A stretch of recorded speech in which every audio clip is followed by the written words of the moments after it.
बिस्मिल्लाहिर्रहमानिर्रहीम। अस्सलाम वालेकुम friends, welcome to my channel. Friends, उम्मीद करती हूँ आप अपने घरों में खुश होंगे, आबाद होंगे। तो अल्लाह अपना करम और फजल हम सब पर बनाए रखे। फ्रेंड्स, आज मैं आपके साथ बहुत ही मज़ेदार बीफ बिरयानी की रेसिपी शेयर करने वाली हूँ। बहुत ही आसान तरीके के साथ मैं आपको ये बनाना सिखाऊँगी। तो चलिए शुरू कर लेते हैं। तो बर्तन में खुला पानी लिया है, तो अब इसमें शामिल कर देना है 1 चम्मच सिरका। और अब उसके बाद इसमें शामिल करने हैं 3 चम्मच कुकिंग ऑयल के।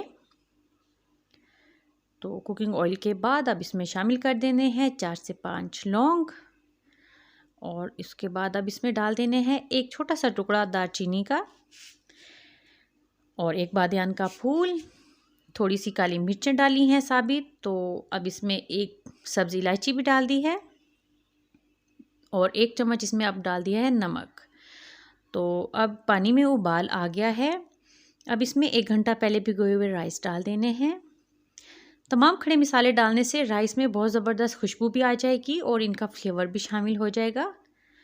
तो चावलों को 90% कुक कर लेना है। तो ये देखिए 90% कुक हो गए। अब इनको छान लिया।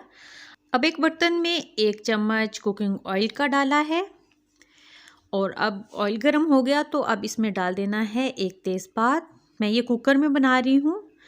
तो अब इसमें एक बड़ा टुकड़ा दालचीनी का शामिल किया, 4 से 5 लौंग और 4 से 5 ही काली मिर्चें, थोड़ी जायफल जावित्री।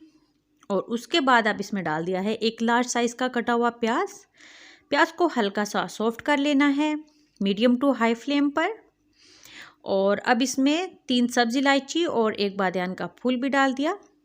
प्याज हल्के गोल्डन हुए हैं तो अब इसमें आधा किलो बीफ डाल दिया है। तो अब इसके बाद बीफ को 1 से 2 मिनट के लिए घी में फ्राई कर लेना है। अच्छे से इसको फ्राई किया अब 1 से 2 मिनट के लिए। और अब इसमें जो है ये देखिए कलर भी हल्का सा बीफ का चेंज हो गया। अब इसमें डाल देना है लहसुन अदरक का पेस्ट और इसके साथ मज़ीद इसको अच्छे से फ्राई कर लेना है। तो इसको अच्छे से फ्राई कर लिया। अब इसमें 1 लार्ज साइज़ का कटा हुआ टमाटर डाल देना है और टमाटर सॉफ्ट होते तक इसको फिर फ्राई करते रहना है।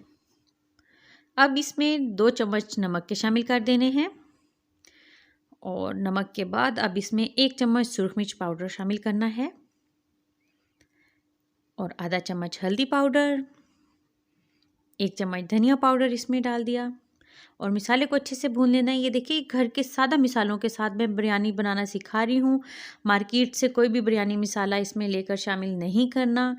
और अब इसमें 1 चम्मच धुली हुई इमली और 1 कटी हुई हरी मिर्च डाल दी है। अब इसमें दही डाल देना है 1 कटोरी और अच्छे से मिसाले को भून लेना है। और ये बिरयानी बहुत ही टेस्टी बनकर तैयार होगी मिसाला भूनने के बाद। अब इसमें तकरीबन 1.5 गिलास पानी का शामिल किया है और अब इसको 15 मिनट का प्रेशर लगा देना है ताकि बीफ अच्छे से नरम हो जाए और पानी भी काफ़ी हद तक खुश्क हो जाए। तो 15 मिनट के बाद बीफ सॉफ्ट हो गया और पानी भी खुश्क हो गया। मिसाला भून लिया है इसका और अब इस ग्रेवी को एक खुले बर्तन में इसकी सबसे पहले लेयर लगानी है। उसके ऊपर पुदीना के चंद पत्ते, टमाटर के स्लाइसिस और चंद लेमन स्लाइसिस भी इस पर रख देने हैं और उसके बाद उबले हुए चावलों की एक लेयर, फिर उसके ऊपर फिर से ग्रेवी की, फिर हरी मिर्च कटी हुई और टमाटो स्लाइसिस, लेमन स्लाइसिस रख देने हैं और इसके ऊपर डालना है आधा चम्मच गरम मसाला पाउडर। फिर से चावलों की एक लेयर लगानी है और अब इसके ऊपर डाल देने हैं थोड़े से पत्ते पुदीना के और जर्दा कलर थोड़े थोड़े फासलों पर इस तरीके से। और लो फ्लेम पर इसको कवर कर देना है 10 मिनट के लिए। तो 10 मिनट हो गए तो माशाल्लाह बहुत ही ज़बरदस्त खुशबूदार बीफ बिरयानी बनकर तैयार हो गई है। आप इस रेसिपी को लाजमन ट्राई कीजिएगा, आपकी फैमिली को ये बहुत पसंद आने वाली है। तो देखिए झटपट तैयार हो गई। मिलते हैं न्यू रेसिपी के साथ। अल्लाह हाफिज़।